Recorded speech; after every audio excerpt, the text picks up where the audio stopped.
I'm Scott Logan, and along with my wife, Bonnie, who's actually sitting in the back there, we started a company here in Los Angeles called Wild Wings Ecology. Some of you may have known a store that we had in Sherman Oaks called Wild Wings Backyard Nature Store. What we've been all about is connecting LA's wildlife to the people here in wildlife. That's been our entire mission. Now, a lot of my time is spent now in this very garden. I've become the naturalist there.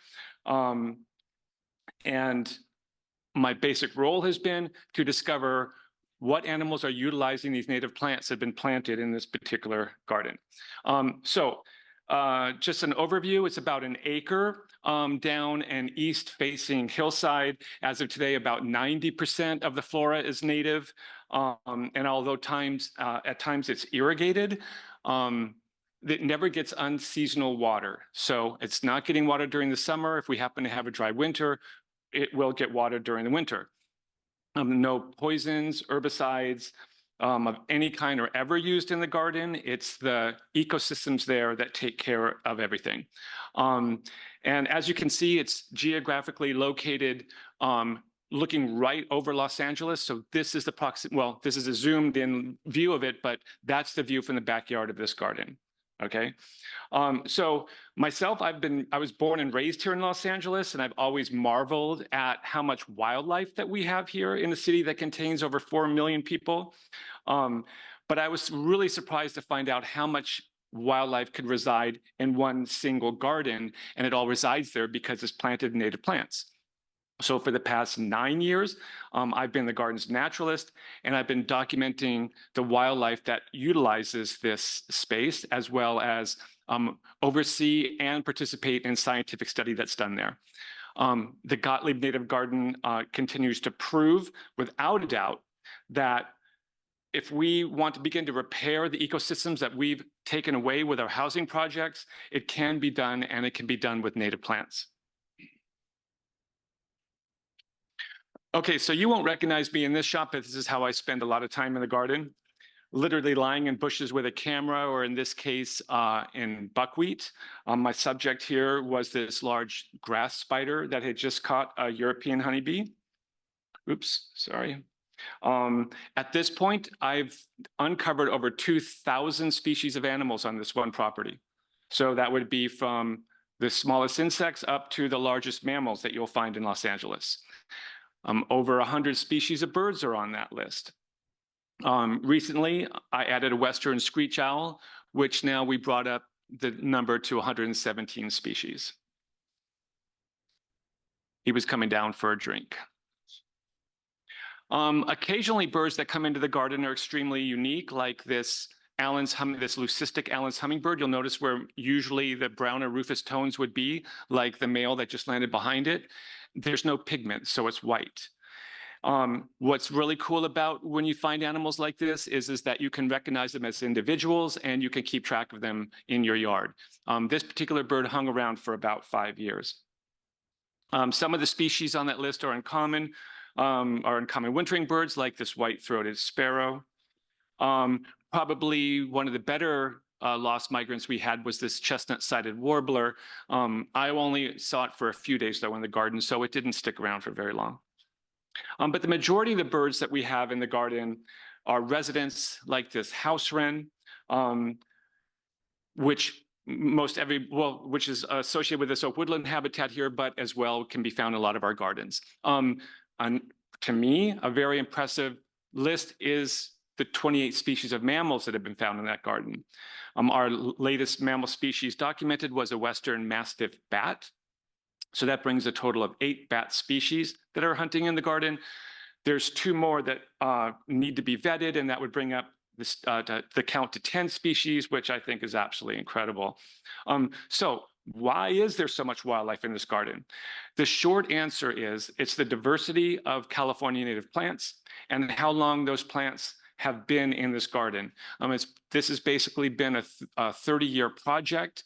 So some of the garden is 30 years old. The newest parts of the garden is probably just a few years old. But there's a lot of animals that utilize this garden that aren't actually eating the plants. So why are the plants so important? It's because you have to think about the food chain of how you get that sun's energy into the upper portions of the food chain. It's the plants that convert that energy into food. But the problem is that as each animal or consumer eats those plants, you're losing 90% of the energy it took to grow that particular plant. And then that is true when it comes to the animals above it.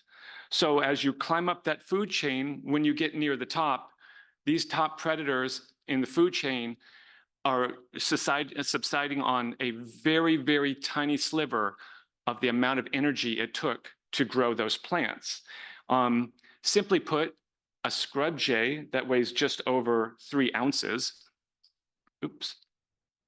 needs to eat about 2 pounds of an herbivore that eats the plants, like that white-lined sphinx moth larva.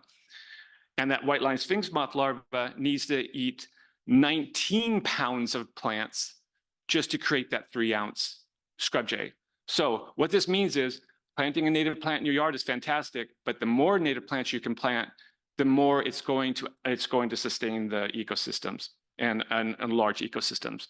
Okay, so the garden's ability to attract and provide for such a wide variety of animals has attracted the attention of researchers, educators, and a broad range of environmental groups, including the Natural History Museum. They do bio-blitzes there. National Geographic magazine. This is Charlie Hamilton James, and I was lucky enough to spend 3 days with him. He's a National Geographic fellow. The BBC has filmed in the garden, as has National Geographic Channel. And for those of you that watch National Geographic Channel, a great many of the clips that they use of hummingbirds in their programs were filmed here in this garden. Some of the universities that have performed studies in the garden would include Loyola Marymount University, UCLA, Princeton, and some of you here might be familiar with their study where they're trying to demonstrate that hummingbirds can perceive a variety of non-spectral colors. It's been published now, and I've seen it published in a couple of places now. And the final university I'll mention today is UC Davis. Out of all the universities in the garden, they have the longest running study, and Dr. Lisa Tell's Health and Conservation Program has been going on there since 2014. I've been collaborating with them since 2015. Essentially, hummingbirds are captured and analyzed. All their vitals are taken, including blood and feather samples for future DNA analysis. Even the hummingbird's weight is taken, and if you wondered how you weigh a hummingbird, there it is. And hybrid hummingbirds are not that uncommon in this garden. When you're not actively looking for them, they can fly under the radar. But when you have them in your hand, they're very easy to study and they're quite obvious. This happens to be a hybrid of an Allen's and an Anna's. It's an adult male, but you'll notice how it has its gorget and top iridescent feathers just like an Anna's, but has the rufous colors in its tail. And here's that male leucistic Allen's hummingbird that I showed you earlier in the baths. So once all the information is gathered on these birds, a tiny passive integrated transponder or pit tag is placed under their skin, and then the bird's ready to be released. And there they go. And these are very, very tough birds. I know people are like, well, oh my God, how can they put up with that? Hummingbirds are the toughest birds in that yard. So 6 antennas that are now strategically placed through the yard tracks these tagged hummingbirds. That little ring there is one of the antennas. To this point now, over 1,300 hummingbirds have been tagged in this garden, and it's collecting an enormous amount of data. This is kind of what it looks like. The oldest bird in this study now is a female Allen's, and she's just over 6 years old. UC Davis's groundbreaking work on the health and social relationships of hummingbirds has now been published in many peer-reviewed papers, and all those studies are coming directly out of this one garden. Now, the last program that we're about to start is with you guys. The next project that I'm super excited about is installing a MODIS system, and I would have to thank Lance and Chris and Jared for this. This has been a long time coming, but we're finally going to get the antennas up, and this will complete a partial net across LA picking up radio tag birds. Okay, so for my species documentation project in the garden, most of my identification at some part of that identification process involves photography. And 2 years into that assignment, we realized we were capturing a compelling story about all of these animals. And that was the seed that was planted for this second book on the garden, of the Gottlieb Native Garden, an intimate wildlife journey. So the majority of the photos from this point forward are from this project, and a lot of them are in this book. Now, I thought before we get into the animals themselves, I'd like to talk a little bit about some of the techniques that I use to get these pictures. I like to use flash in my photography. I really like mixing natural light with flash sources. On this afternoon, I was taking pictures of female leafcutter bees as they were provisioning their nests. And you'll see that depending on what flower or leaf they were using to cap their chambers, you could trace it back to those plants because of the colors of those caps. It's really cool. So inside each of those tubes is a brood chamber. I spend a lot of time exploring this garden at night. On this particular night, one of my trail cameras captured me as I was out shooting nocturnal animals. And that's a photo of a common porwheel that I got that night. I also have a few passive DSLR camera traps set up. These cameras get moved around the garden a lot, and it takes a great deal of time and effort to keep them, or to set them up and to keep them running, because animals love to chew on the cables. But in the end, all the effort always pays off with intimate shots like that particular one. I mean, these camera traps have such a unique ability to capture an intimate, candid situation, like that wonderful shot of me checking a camera at night, and I was as startled when I saw it as probably you guys are. And lastly, I like to use a process called focus stacking, because you're in complete control of sharpness and depth of field, and you're able to do things that you normally aren't able to do with regular camera settings. So this happens to be the entryway to the Gottlieb's house, so I think this is a great place to start our journey. So let me ask quickly, have any of you here been to this garden? Oh, great, fantastic. All right. Oh, hey, Lance. I didn't see you sneak in. Okay, so this is really cool. So those of you who've been in the garden, keep in mind that all these pictures, and for those of you who haven't, keep in mind that every picture and every video in this presentation is from this one garden. Every single one of them.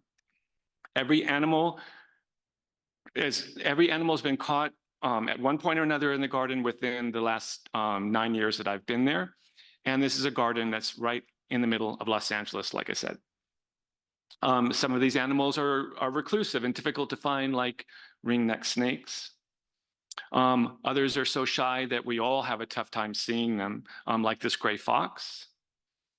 But the majority of the animals, like this hermit thrush, can be found all over Los Angeles, and all they really need is the proper habitat to survive. I do want to point out one thing about this garden, though. The east side of it adjoins chaparral habitat, allowing a natural entryway for some species of animals and birds that you would only find in chaparral habitat, like this California quail, and one of my favorites, a California thrasher. This particular year, we actually have a thrasher pair that's building a nest in the garden itself, so we're quite excited about that. But again, the majority of the animals in this presentation you can get into your garden. The only thing that they really require is food sources that they evolved with, and that's where native plants come in. Now, many people think of European honeybees when they think of what they want to attract to their garden, but as the name implies, these bees are not native. They come into your habitat, like this screech owl box, and they outcompete our native pollinators for pollen and for nectar. So when a honeybee swarm moves into the Gottlieb Native Garden, it's always humanely removed, like this one that had commandeered a barn owl box. And when it comes to bees, I personally, and definitely the garden, believe that we should be focusing on the benefits of our native bees and our native pollinators, like this ligated furrow bee. Or this pollen-covered Slevin's cellophane bee, and this particular bee is one of my favorites. It's a beautiful bee. In Los Angeles County alone, we have over 500 species of native bees, and these bees evolved with our native flora and become expert niche pollinators.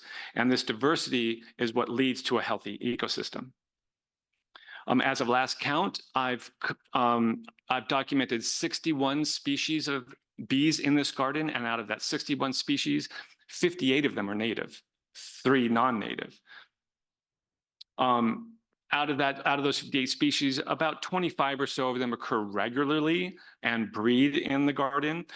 This is a metallic green sweat bee, and sweat bees are such cool bees because the majority of them are metallic, and they're all either hues of greens, blues, or golds, and they're just fantastic. And by the way, the flower that it's on is a buckwheat, and if you're looking for a general really good pollinator plant, buckwheats are fantastic. So bees aren't the only pollinators working hard in the garden. Many fly species are really good pollinators, and some of these are not just good pollinators, but they benefit the garden in other ways.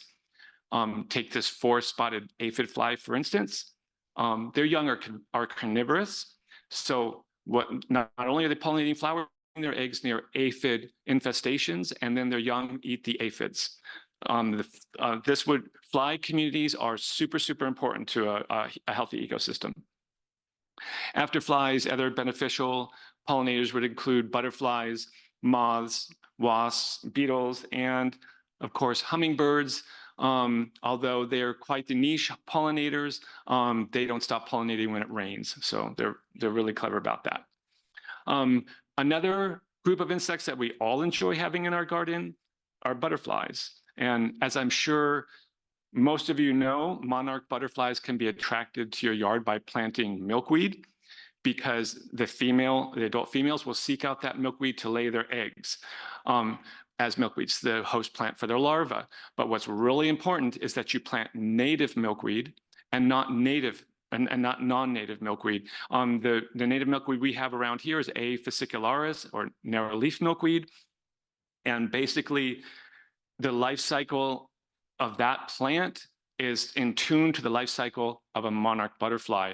And if you allow those two life cycles to come together, you will end up with healthy monarch butterflies.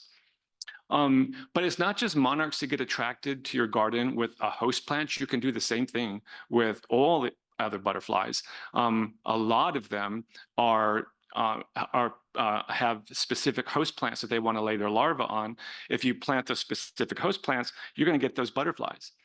Like this particular one, this is called a Western pygmy blue. It's the smallest butterfly found in North America, and it's one of the smallest of the world. I think its wingspan gets up to about 3/8 of an inch. It's a gorgeous butterfly, but it lays its eggs and its larvae are raised on saltbush. So we have them in the garden all the time because there's a lot of saltbush there. Butterflies and moths are not just beautiful, but they're also a super important part of the food chain that I discussed earlier, because they lay an enormous amount of eggs. And some of this larva can be huge, like this white-lipped sphinx moth larva that's consuming this primrose bud. But they are converting this plant energy into something to be used up through the food chains. So when it comes to one set of animals, that's the most important set of animals you can have in your yard. To convert these plants into food, it's going to be moths. They come in lots of different sizes. They don't have to be as big as the white-lined sphinx moth. They can be small moth larvae as well, and butterfly larvae, but it's the moths are the most diverse group of these insects that we have in the garden. Especially during breeding season is when it's critical that there's a lot of moths and butterflies in your yard for their larvae to be eating the plants, because it's baby birds that get fed insects to be raised. And it doesn't matter if they're seed-eating birds, if they're not insectivores, they almost always feed their young insects. If you don't have native plants in your yard and you don't have native insects, you don't have food for baby birds. It's the same as if you're putting pesticides in your garden to kill off some kind of insect that's eating your plant. You're taking away from baby birds. The mouths you're going to see on the left are oak titmice babies, and on the right is a Nuttall's woodpecker, dad feeding his chicks. again, all in the garden. And I really can't emphasize enough how many insects are fed to baby birds. I mean, that's a huge non-native centipede that that house wren has on the left. And the nut-nosed woodpecker there, I think, has 7 different species of insects in its bill in one run. And they're doing this all day long, so you can only imagine how many insects they're harvesting. Now, most of the native plants that produce food is there's some animal that recognizes that as being food. And if you're going to plant one plant in your garden that is a great all-around food source, it's toyon.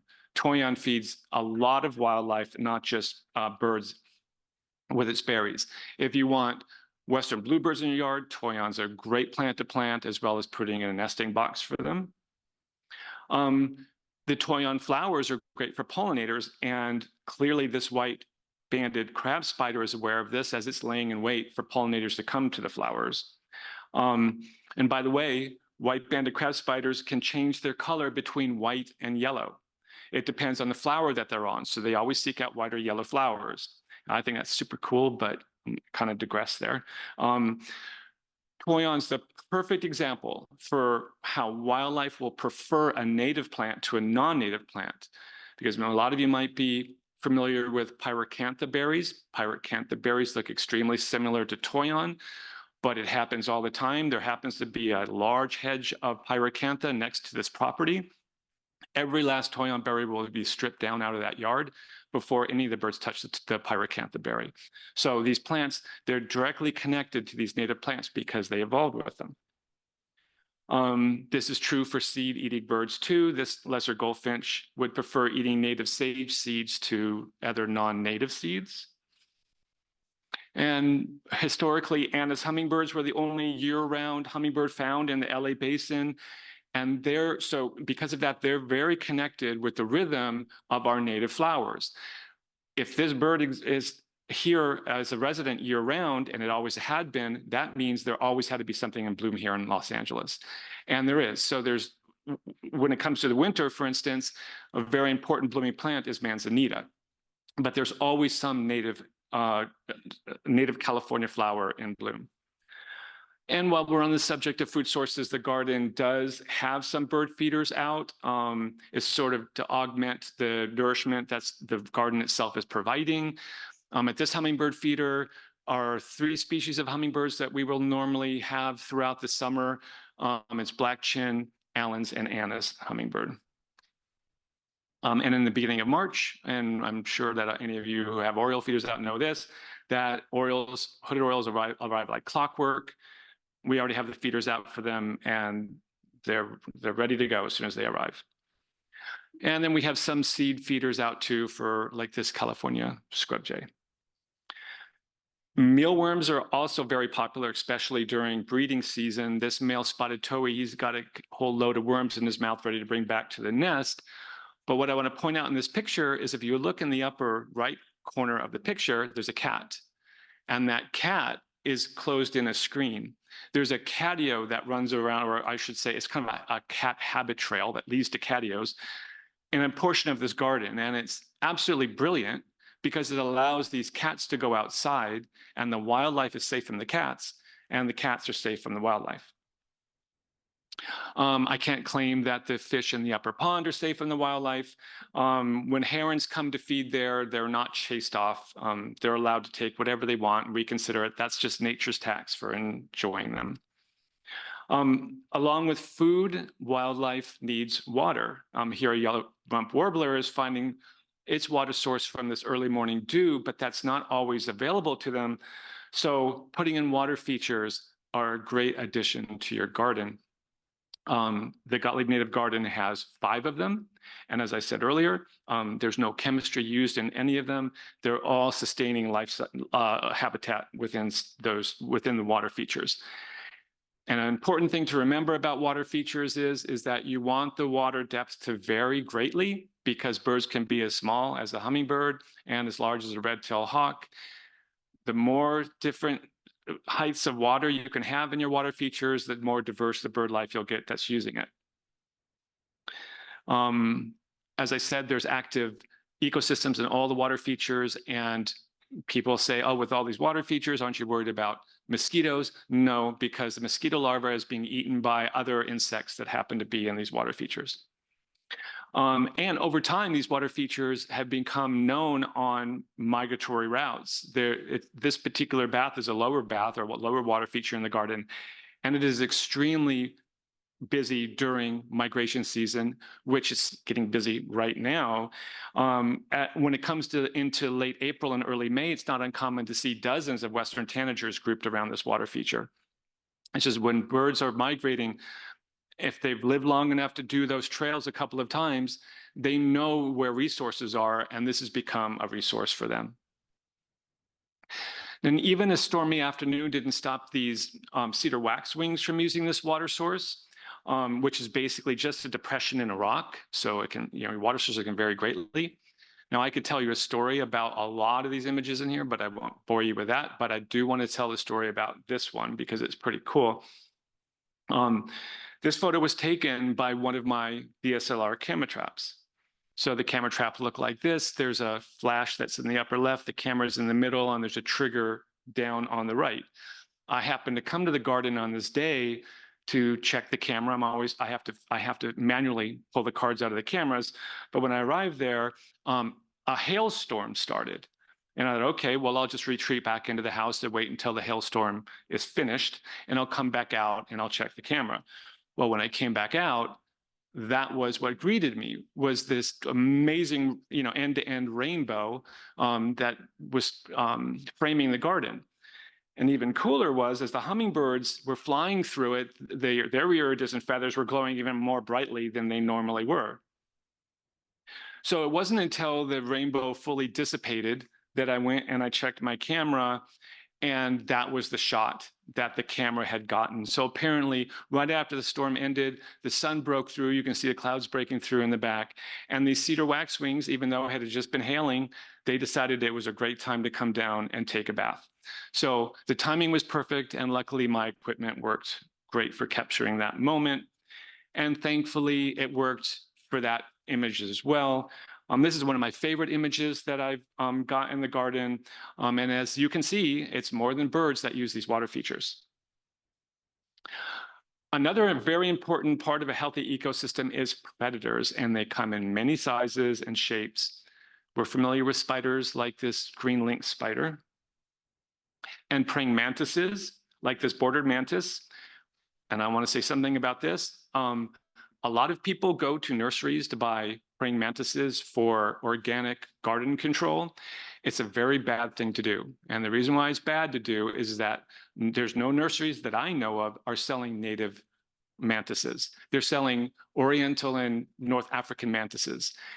That you're introducing a non-native animal into our ecosystems, and those non-native animals will immediately overrun a particular niche. And what they end up doing is just become these animals that just eat everything that's near them, as opposed to a native mantis that other animals have evolved with, and there's sort of a good balance. There's no balance with these non-native mantises. The only insect that I will say that is just fine to get at a nursery are green lacewing eggs. They sell them, and you can buy the eggs, and you spread the eggs out, and then the larvae hatch. And this is what one of the larvae looks like. They're ferocious. But these are native, and I think they're native to all of North America. So green lacewing larvae, okay. And they're not just the only small thing that's hunting in our garden. There are many insects that are also vicious predators in our garden. Like reptiles, like I'm sure a lot of you are familiar with fence lizards. And what's cool about them, if you ever noticed that you find them up in trees, they're actually in the iguana family. So that's why they climb trees a lot. Snakes, they're very important, like this particular small snake. This is a Western black-headed snake. Use that oak leaf for comparison of size, and that's how tiny that snake is. That's an adult, and they can be overlooked as just worms in your garden because they're so small. They eat a lot of small terrestrial things. And then they come in large sizes too. Now, for a lot of you that live around here, I'm sure you're very familiar with this snake, with the gopher snake. Unfortunately for this snake, for the people who aren't familiar with it, they mistaken it for a rattlesnake. And they do that because they mimic rattlesnake by shaking their tail back and forth and hissing. So while they do that, they look like they're a rattlesnake, but they're not. And then that ends up being a sort of a tragic story for the gopher snake. So what I always like to tell people is, especially living around here, just get to know what our Pacific rattlesnake looks like and know that any other snake past that snake is not dangerous. It's the only dangerous snake that we have here. After good rainy periods, we even have salamanders. This is a black-bellied salamander. Actually, they are all over the yard right now. Anything I turn over, we can find these. And they're subterranean, so they'll bury themselves down under the soil and stay under the soil for years if the conditions aren't right. But when the conditions are right, they'll come up, eat, breed, and carry on with their lives. Many songbirds are excellent hunters themselves, like this western kingbird here. But even excellent predators like the kingbird need to watch out for other predators like this Cooper's hawk, because no bird in the garden is safe from Cooper's hawks. And I know a lot of people aren't happy about them, especially people who feed birds, but they're a super important part of keeping everything in balance. And then here would be our smallest hawk that we get in the garden. This is a sharp-shinned hawk. Unfortunately for the hummingbirds, they can catch hummingbirds. And there's an enormous amount of hummingbirds in this garden. And we had one that was here this whole winter, the period when they're normally here. And I would not be able to count how many hummingbirds it caught. But it's amazing that, yes, a hawk can catch a hummingbird. On the other end of that spectrum, in Southern California, probably the top predator on wings is a great horned owl.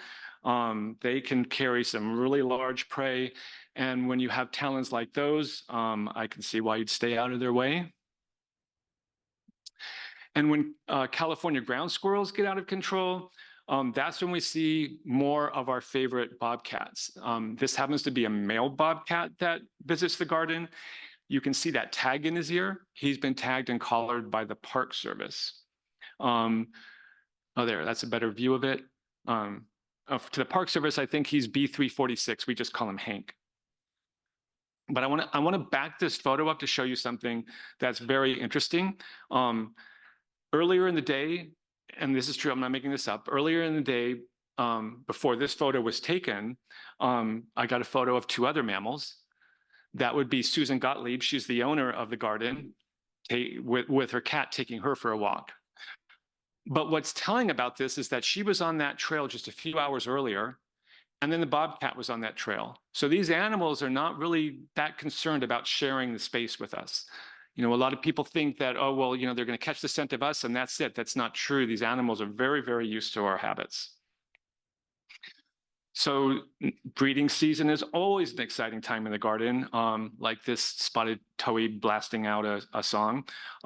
They're busy defining and defending their territories, collecting nesting material, and building homes to raise their children. And I happened to sit and watch this go on. And the funniest thing about this whole situation is that bird on the top basically never moved for a couple of hours, while the bird below kept bringing sticks back, forth, back, forth, back, forth. So somebody was on the top giving direction.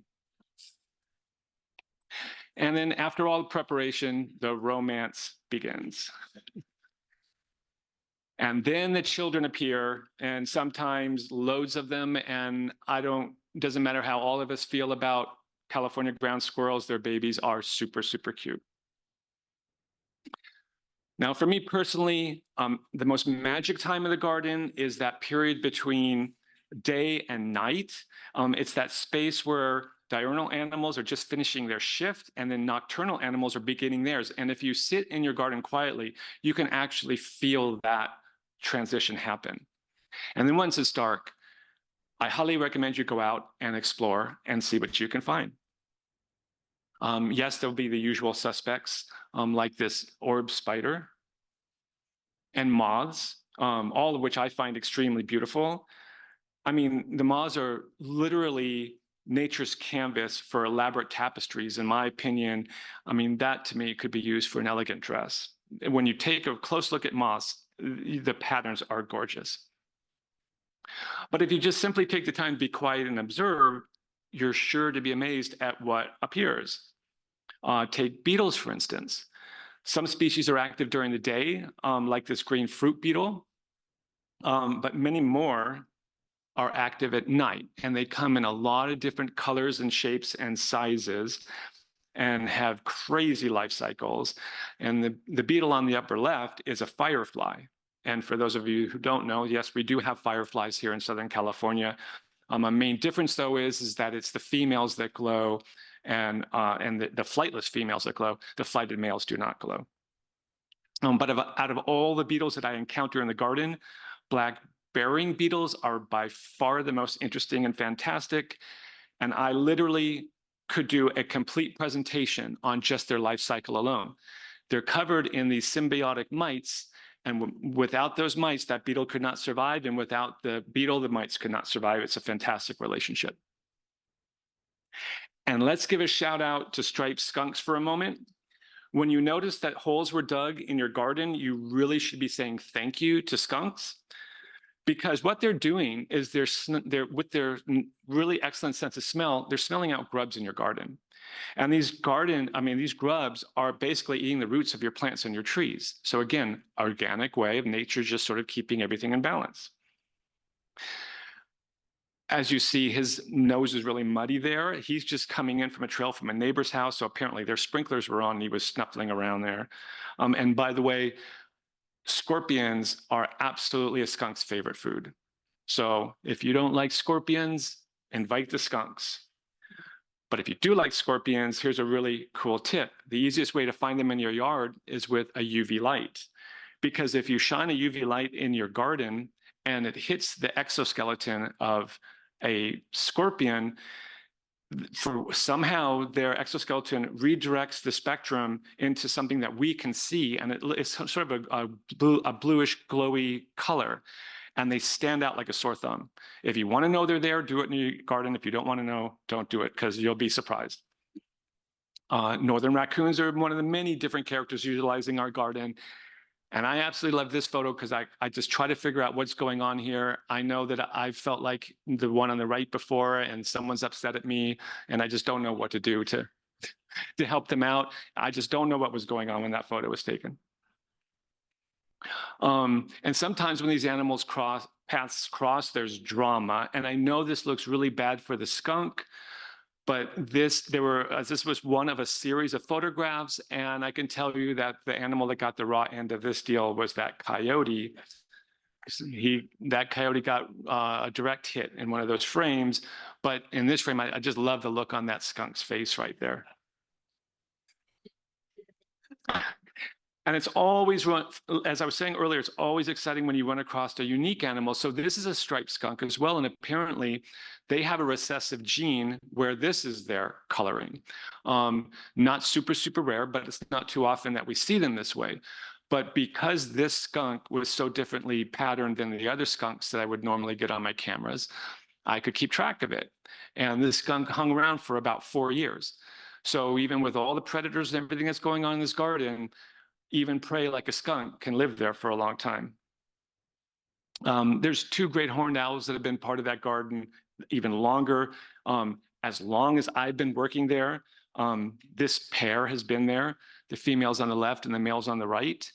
And I know it's the same owls because their routine is exactly the same year after year after year after year. And very shortly, we're going to be seeing their young. And again, because no poisons are used in this garden, it offers a reliable food source for these owls and opportunities for the juvenile great horned owls to learn how to hunt. Like this one, who thinks that it dropped on prey, but apparently it didn't. So then it thought maybe a better plan would be to go run after the prey instead of trying to fly after it. Another romance in the garden is between Hank that I showed you earlier and this young female who showed up about 4 years ago now. And I wonder what she thinks of his Park Service bling that he wears. In this clip, she's scent marking one of her favorite stumps in the garden. And she does this for a couple of reasons, but one of the reasons is that when it comes to bobcats, it's the females that hold down territory. So she's marking her territory, which is the garden. She's in the garden all the time. If another female happens to come into her territory, they're going to know because she's going to smell her scent. Also, when she's ready to hook up with Hank, he'll pick up those scent markers from her rubbing as well. Unfortunately, they've never had kittens, so I think there's something wrong with one of them. But whether you're prowling around on your own or wandering with others, you always have to stay alert and stay on guard. There are constant dangers and that are threatening this wildlife all the time, even something as large as a mule deer. And yes, we've had a mountain lion that visits the garden. So P22 isn't the only mountain lion to have set up territory east of the 405 in the Santa Monica Mountains. Huel, as we've affectionately named him, has been showing up on our cameras for over 7 years. I've captured him many, many times. The first time, I think, was 2016. What I find so incredible about this cat is that we know he's a male, and he probably weighs about 125 pounds. He's a big, big kitty. Virtually no one knows he's there. So this is like 7 years that he's living in this neighborhood, and no one knows that he's around. Awe-inspiring encounters with mountain lions aside, our gardens are alive with special moments, and I encourage you to take the time and quietly sit and observe. And when you do that, special moments always reveal themselves, like this adult Cooper's hawk who was drying its wings after a morning shower. Or a flock of cedar waxwings when they're congregating and then moving to the north. You'll know that fall is upon us with the arrival of white-crowned sparrows, and you can hear their melody of songs wherever you walk. And with patience, you might witness a minor dispute over a favorite water bath. The more you tune into the rhythms of your garden, the more wildlife will appear, and that's where the connection happens. That's where the zen of a garden is. And then who knows, one day you might be sitting quietly and realize that somebody's watching you. So thank you so much for letting me share some of the garden's wildlife with you. I hope it inspires you to turn over some rocks and look in some bushes. Wildlife can be so rich in a native garden. If any of you are interested, I occasionally post on a blog for this garden. Sort of keeps with the rhythm of the wildlife that's happening there. This is again, as I said earlier, the second book we published on the garden is my photography. We have it in the back for sale. I would say that for any of you that would be interested in purchasing it, all the proceeds from that book just further the research that's being done in the garden. It's normally sold for $50. I sell it for $25 here. And if you want to know more about the origins of the garden, there's the Gottlieb Native Garden, California Love Story, which you can get on the Gottlieb's website, as well as my book as well. All right, so with that, if anyone has any questions, I'd love to answer them. Okay? All right.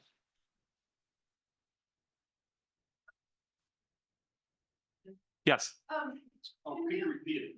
Can you go and visit the garden? I was there this weekend with the. Oh, okay. So the question is, can you visit the garden? The short answer is yes. If you were, on the website, there's a tab that's, I think it's something to the effect of visit the garden. And you can fill a form and it'll contact the person that can arrange for you to tour the garden. If you're a single person or two people, what they're going to do is try to get together a group of people to tour the garden. But if there's 4 or 5 of you, then you can get a private tour for your small group. Yeah. Anybody else? We have a question online. Someone wants to know, do you do anything about non-native birds that visit the garden? Do you try to discourage them? Or... So the short answer to that is that there are no non-native birds that are showing up at the garden that are causing any trouble. The only one that would probably cause trouble would be house sparrows if they showed up, taking over the cavity nesting habitat. But there's not. None of them are there. The newest resident non-native bird that we have there, which all of you are very used to, are the bobos. So the Bobos now are breeding. Males started singing about 2 years ago over there, and they're breeding this year. But I don't see them as taking so much food to cause any problem. So no, the short answer is there's no problem with any non-native birds there. No, I'll tell you, the biggest problem we have there of a non-native species by far is the Argentine ant, which I'm sure a lot of you are familiar with. The Argentine ant is so good at outcompeting all other ant species that when I initially started working there, the only species of ant I could ever find was Argentine ant. And it's been years and years and years of working of knocking back that ant species. We've been successful with that, as well as another non-native ant that's moved in that's competing with it.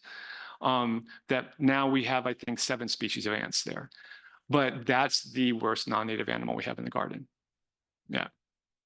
You ever seed the garden with native insects in the same way you plant native plants? I'm sorry, say that again. Do you ever deliberately introduce? Oh, so do we deliberately introduce anything there? The answer is no, except we have introduced now one species of animal, and it's a particular fish.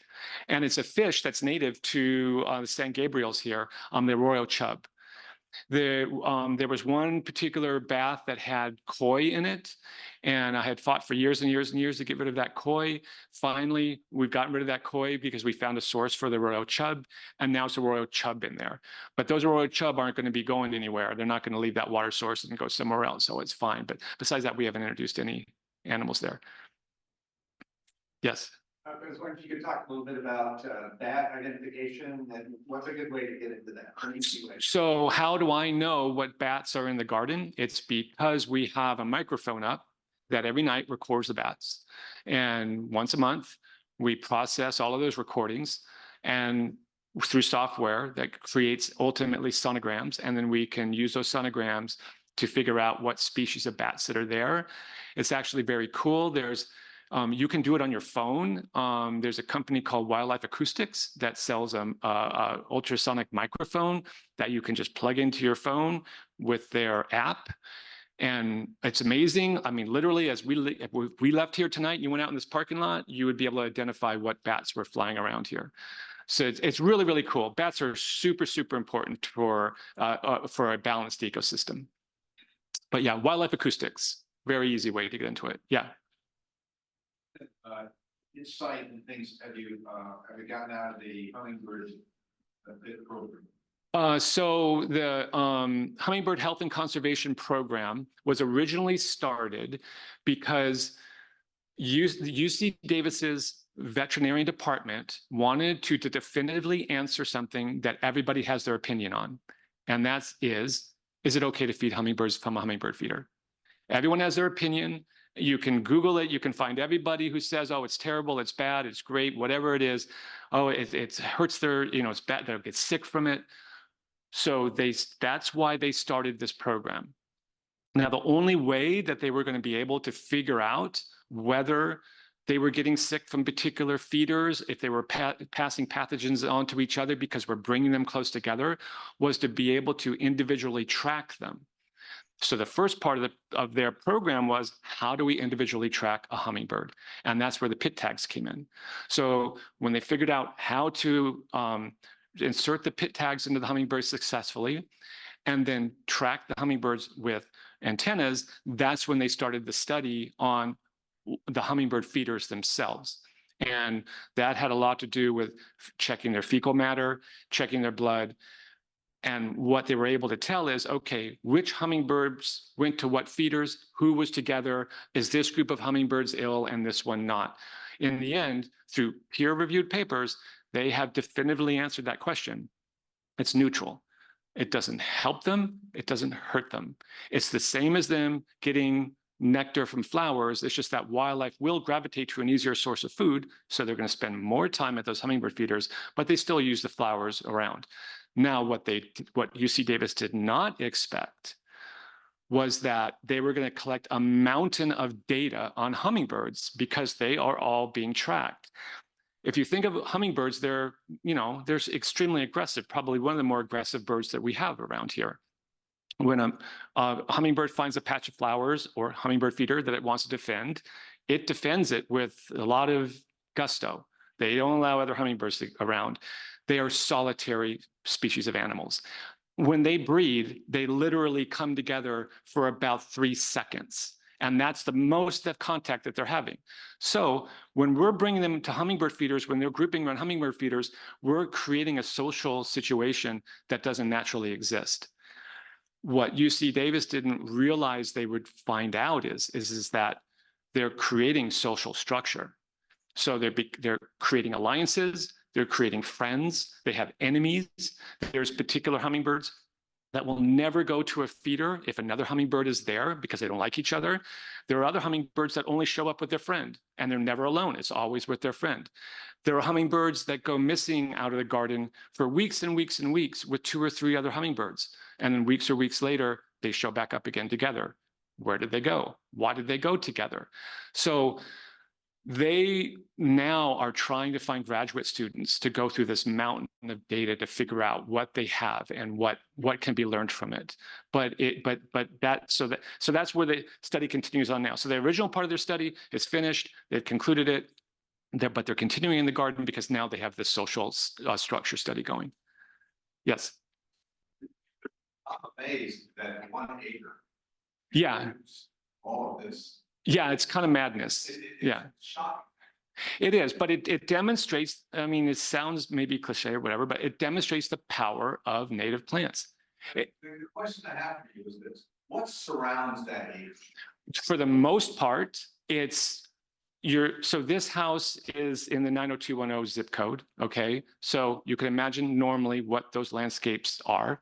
It's just a lot of English gardens and ivy and lawns and so on.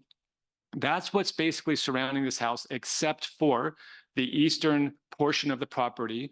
To give you a reference of where this is, if you guys know where Franklin Canyon is, you can actually see Franklin Canyon from their yard. That's a wildlife corridor that runs from about Mulholland down to Sunset.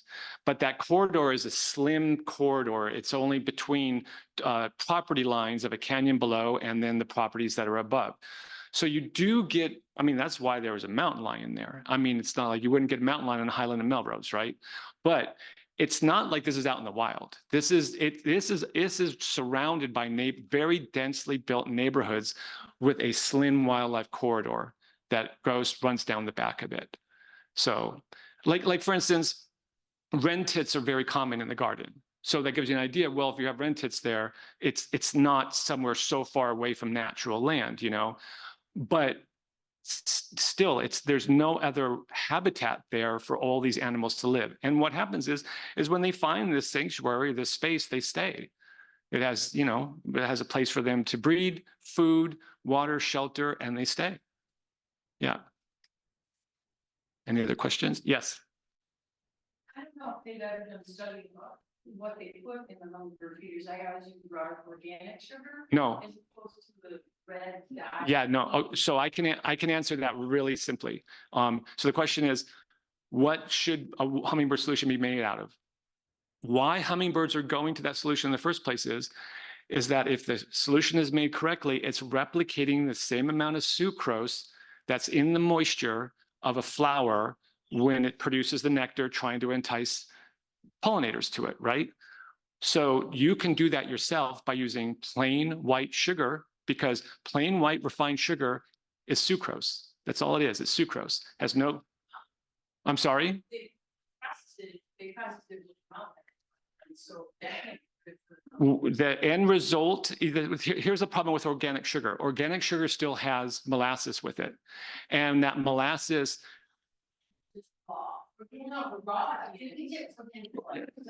okay, if you can get, I don't know how organic white is, as long as it's white in color, then 1 part of that to 4 parts water.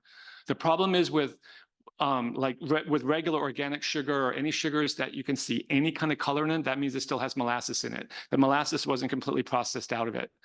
And that creates a food source for pathogens to grow in it. And then that can be damaging to the hummingbirds. So it's best to use plain white sugar. How it's exactly processed, I don't know. And what the residue that's left in it, I don't know. But if you're going to feed hummingbirds, that's what you should make the solution out of. And yes, no dyes, no nothing. I mean, our hummingbirds here, they don't need red. They don't need anything.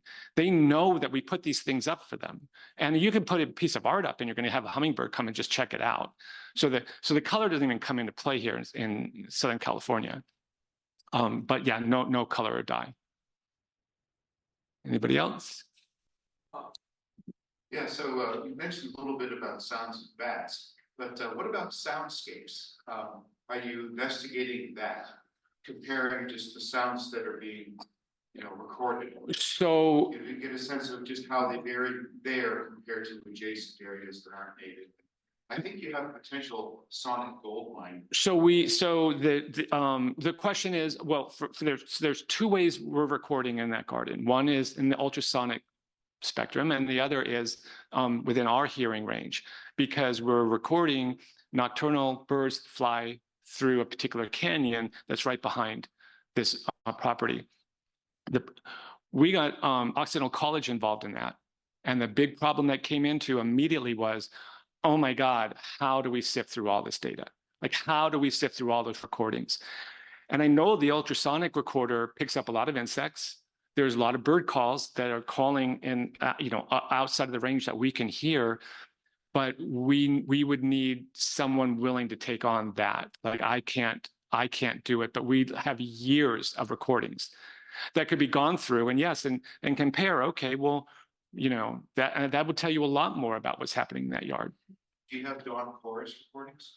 Oh yeah, we do. Yeah, because those are really important. Yes, yeah, we have. Yeah, so for the birds that are coming through the canyon, those recordings always begin about an hour before sunset and an hour after sunrise. That's, not during the day. During the day, it literally sounds like almost any city yard around there with construction and leaf blowers and this and that and blah, blah, blah.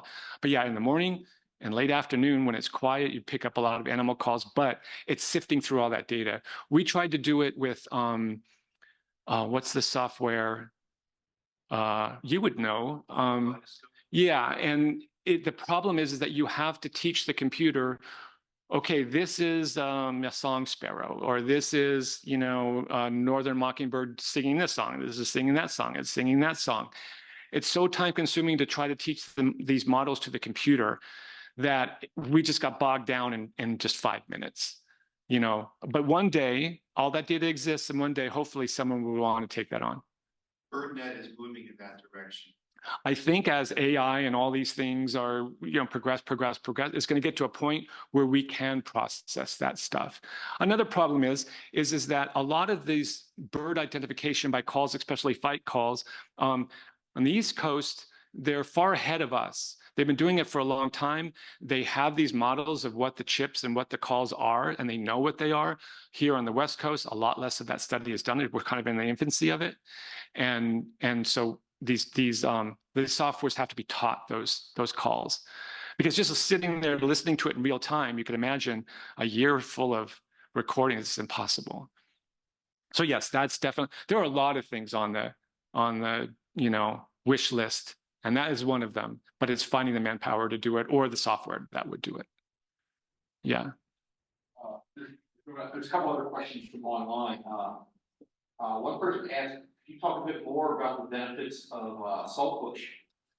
Is it helpful for quail in particular, and in general, what's its? Well, saltbush is really cool because it's a very dense bush. So there's a few birds that nest in it. The song sparrows nest in it.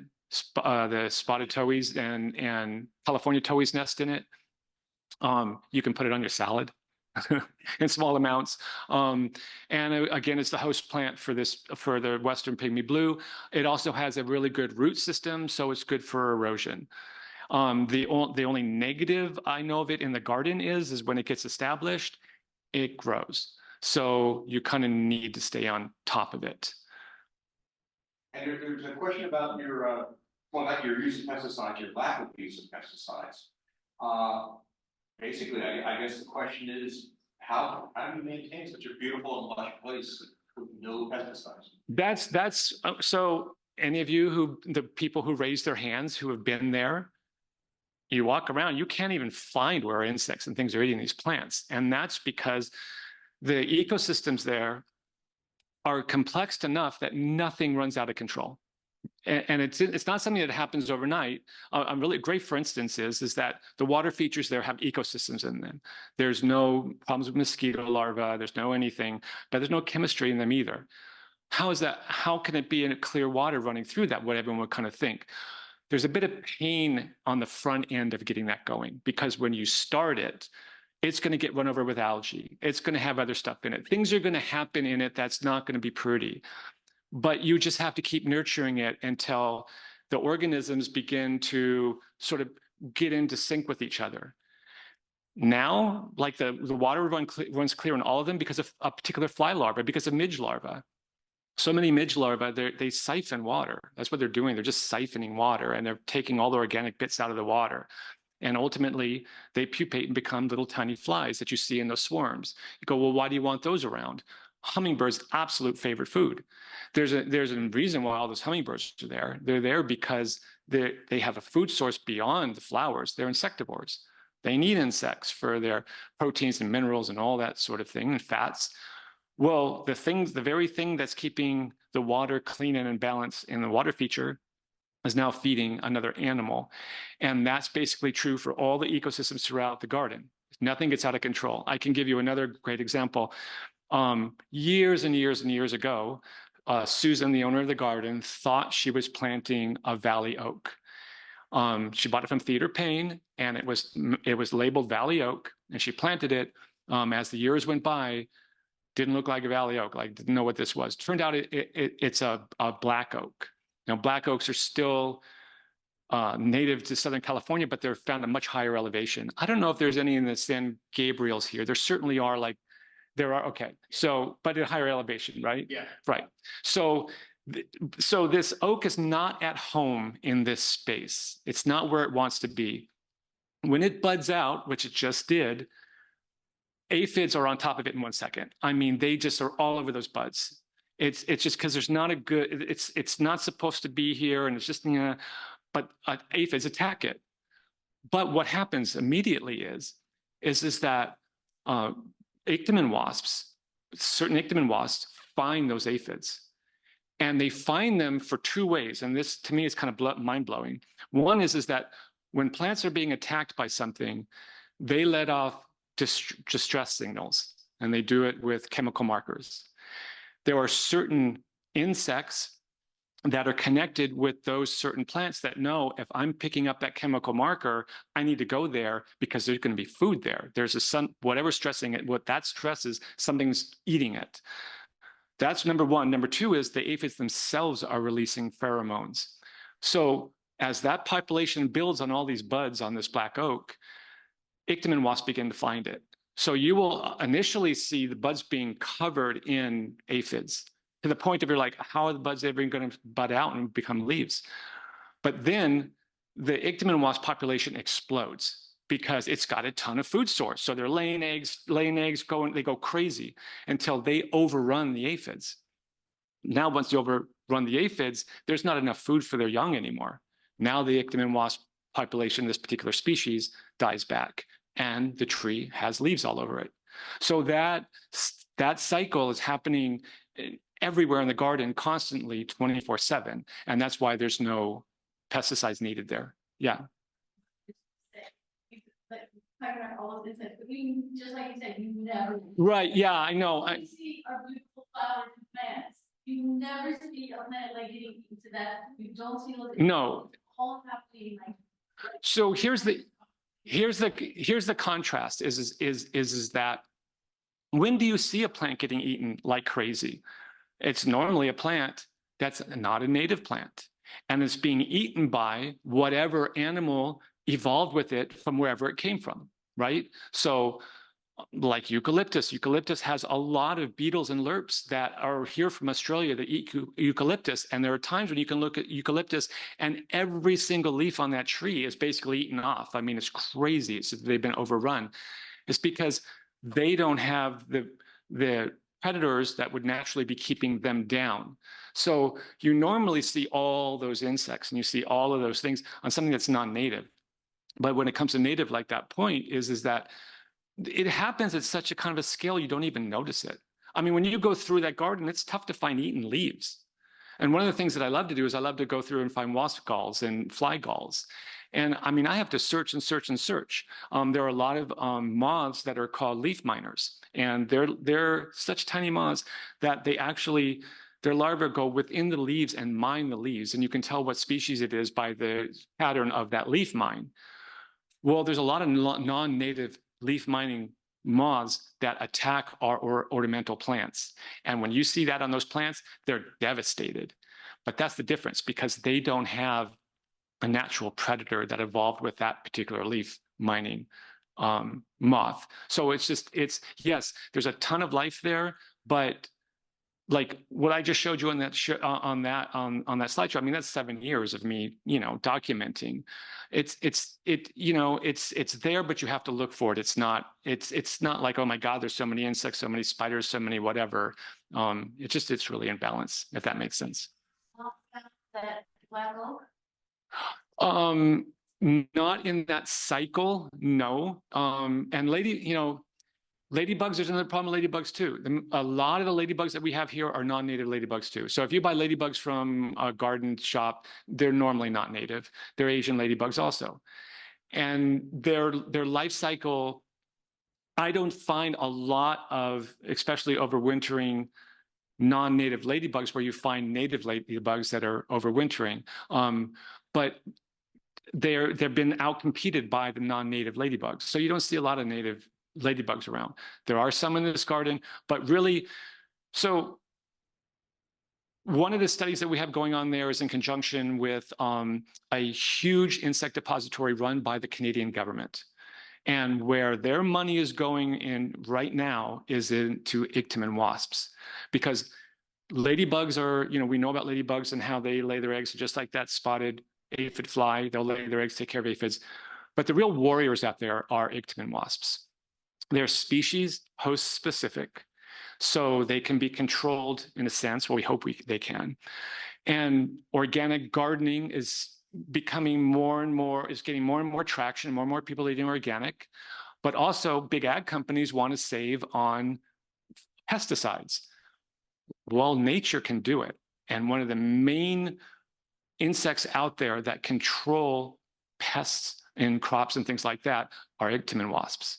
So what they just need to do is find what icterman wasp uses this particular insect for a host, and then now introduce that in numbers to that particular crop. They will take care or beat down that that insect that's trying to eat the crop, and they don't have to use any pesticides.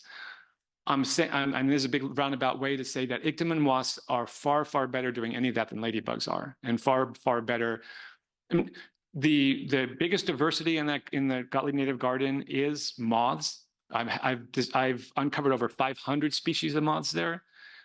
Right behind it are wasps. Like, we just think of wasps as, paper wasps, and but the majority of the wasps, I mean, probably 95% of the wasps that we have around here are extremely small. They're tiny. Some of them are smaller than a millimeter, but they're the warriors when it comes to that. Yeah. One more question about the maintenance of the garden. I guess the question is kind of like, what, are there people out there pruning things? Or are you raking up, So how much maintenance does a garden take? And this is a very interesting thing for me, because I'm there. My role in this garden is being the naturalist and watching out for the wildlife that's utilizing this garden. There are a few people who maintain the garden. There's a conflict of interest there, because if it was up to me, I would say let it all go and just let it go. Don't clean up anything. Let the plants die. Let the trees die. But you can't do that because it's viewed a lot by people. It's open to the public. They want to keep it looking decent, because part of the mission of that garden is to get people to plant native plants. So there's a compromise there. Yes, it's pruned, but it's pruned extremely wisely. And to show you how far that they go in trying to figure out native gardens, if you think about where we live, fire is a big influence on, our wild areas here. So when that garden is pruned, every year, some of those plants are pruned straight down to the ground. I mean, they're basically scraped down to the ground like they were burned. Most of the plants, at least every 2 or 3 years, are done the same way. Because the natural cycle of those plants is to get burned and then grow back. And that's why that garden always looks so vigorous, because things like that are done to it. So pruning is a big thought in that. Now, another problem with pruning, though, is you're removing a lot of habitat. And dead plants is a lot of habitat. And you think, okay, well, a dead plant, what is a dead plant good for? I give a great example. Leafcutter bees. I don't know if any of you have leafcutter bee condos out where the paper tubes so they can build nests in there. You're putting in habitat that you took out of your yard because you clipped away all the dead bits off of your plants, which they normally would be using those dead stems to build their nests. So pruning is done as least as possible, but when it is done, it's done more like there was fire than for beauty, if that makes sense. All right.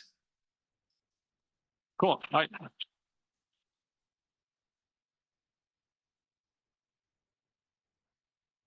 Cool. So if any of you want to purchase a book, there's books back here, and I'd be happy to autograph it for you. All right. All right. Thank you so much, Scott. Thanks, Scott.